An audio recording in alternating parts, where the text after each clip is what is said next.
The world reserve currency issuer is destined to have really catastrophic problems. It doesn't matter who you are or where you are, it's a function of policy and how the system is designed. And so very naturally, reserve assets are going to become appealing at a rapid rate.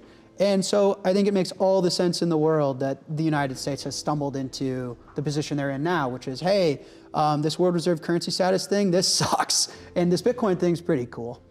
I think Larry Fink has realized, like, I'm not bigger than this thing. The ego has reduced, and he's just become a part of it and contributed to it.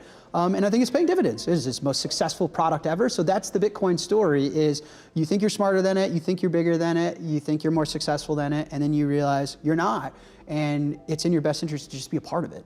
And then you live the best version of yourself thereafter. So congrats to Mr. Fink. Welcome to the show. It's bound to the physical realities of the universe. You physically cannot make any more of it, which makes it the safest place for me to store my work. In this powerful interview, Jack Mallers pulls back the curtain on Bitcoin's rapid evolution, from humble living room meetups to packed conferences in Las Vegas with 50,000 people. He shares how global events, trade wars, and growing US debt are accelerating Bitcoin's appeal as a neutral, apolitical reserve asset. You'll hear how El Salvador's historic Bitcoin adoption transformed its global image and even forced the IMF to take notice. Mallers also discusses Larry Fink's surprising embrace of Bitcoin and why the US itself may be stumbling toward a Bitcoin future. Stick around until the end to hear why Mallers believes Bitcoin is not just a technology, but a moral and economic necessity for the world's future. Also guys, if you like our cryptocurrency content, please remember to like and subscribe to stay up to date. Now, over to Jack. So another Bitcoin conference, yes. But this time Vegas and 50,000 people. Is this beyond kind of your wildest dreams of where this space would have arrived this quickly, or is this basically in line with what you anticipated? No, anyone that said that this is what they anticipated is a liar.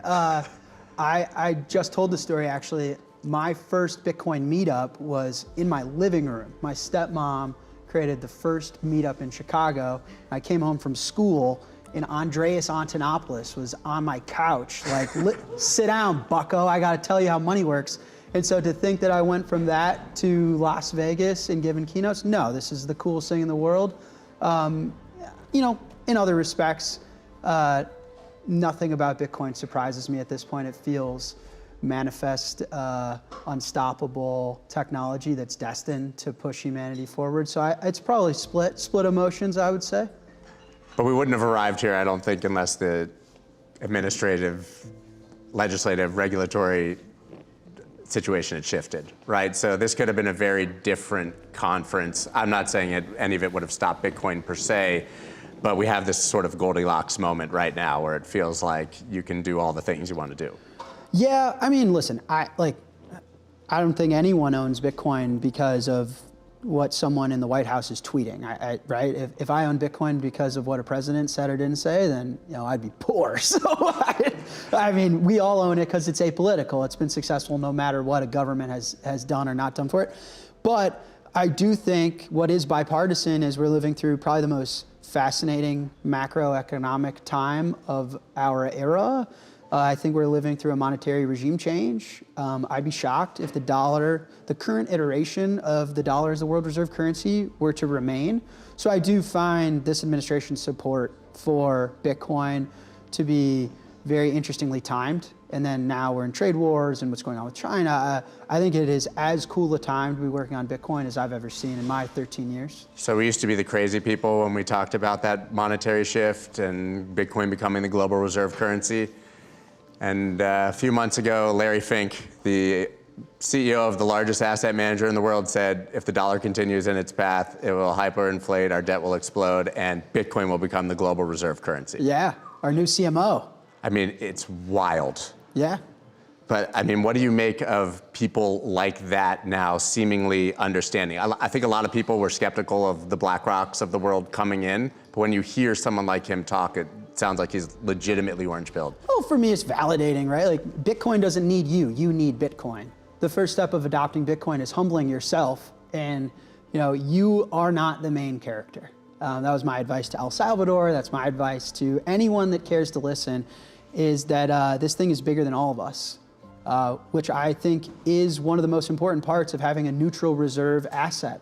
I mean, money is our time and our energy in an abstracted form. It's the market good that we all exchange our effort and our labor and our work for to then go out and get the things that we want in life.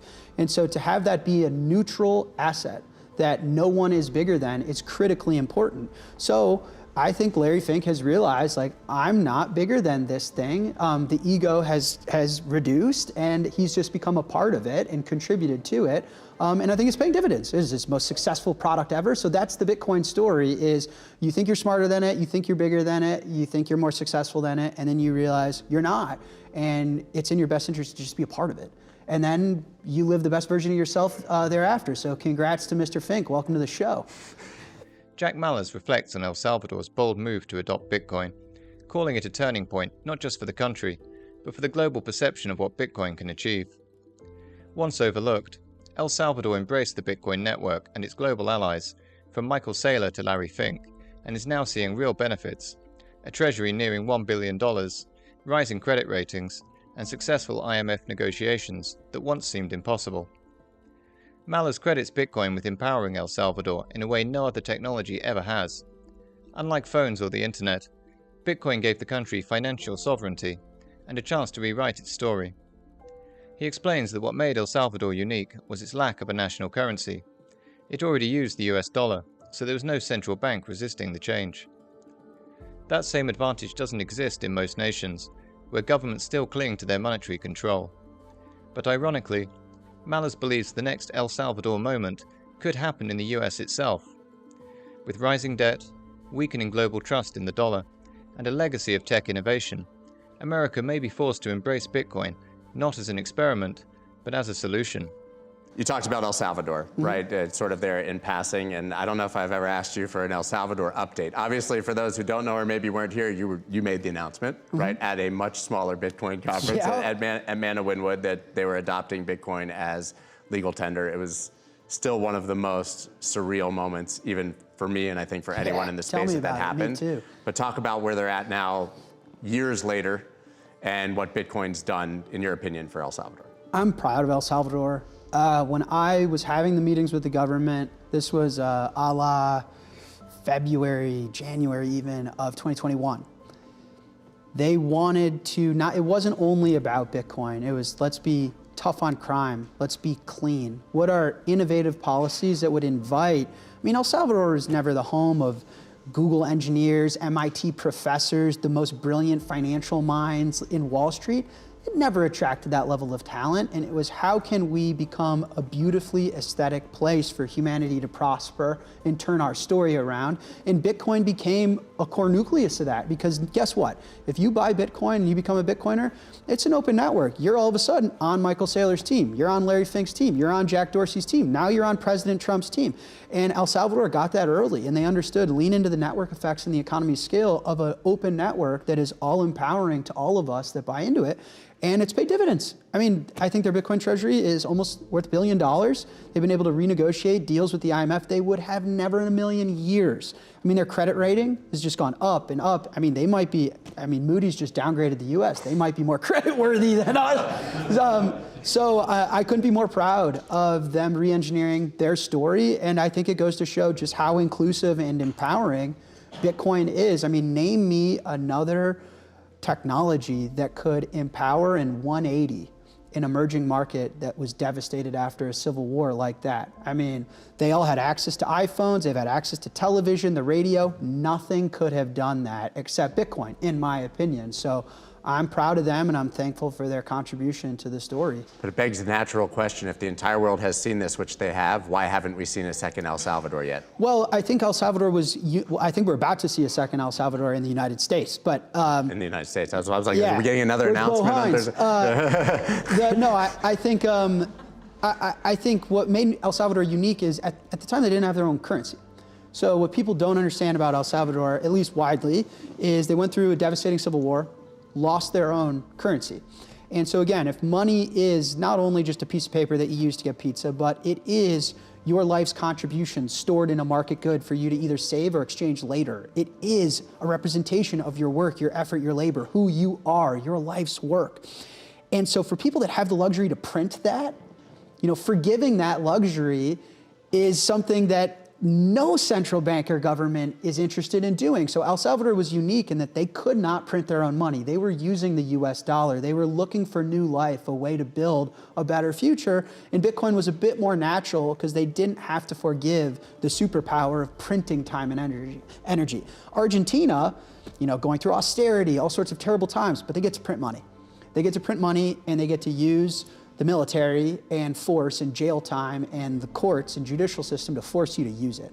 And that is a superpower. Yeah. And so I've actually thought, I kid you not, after El Salvador, to me what made most sense was eventually America, because America is prided on being technologically forward. I mean, what we did with the internet was astounding and pioneered open communication globally. All of the internet powerhouses were founded in the United States.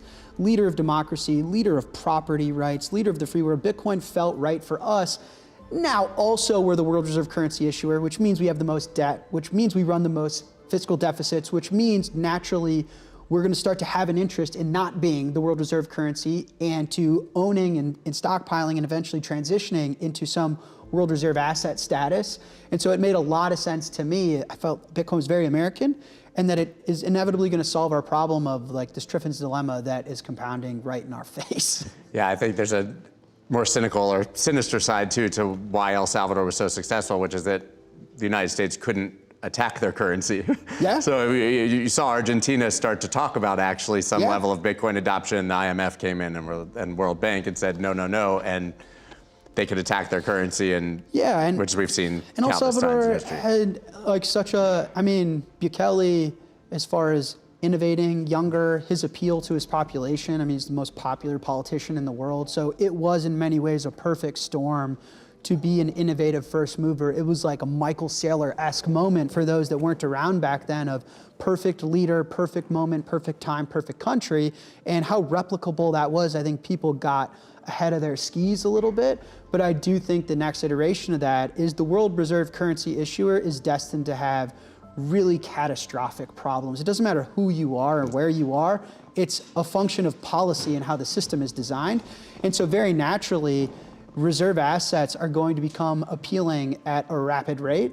And so I think it makes all the sense in the world that the United States has stumbled into the position they're in now, which is, hey, this world reserve currency status thing, this sucks. And this Bitcoin thing's pretty cool. Yeah, it doesn't surprise me. El Salvador proves that Bitcoin is more than just a speculative asset. It's a tool for national transformation.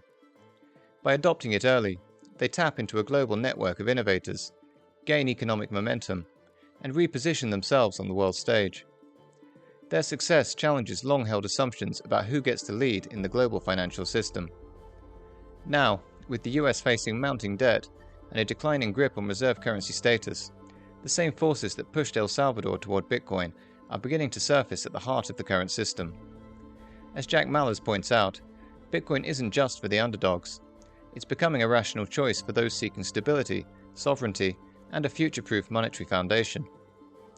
Thanks for watching, and if you enjoyed this video, please remember to like, subscribe, and share your thoughts in the comments section below.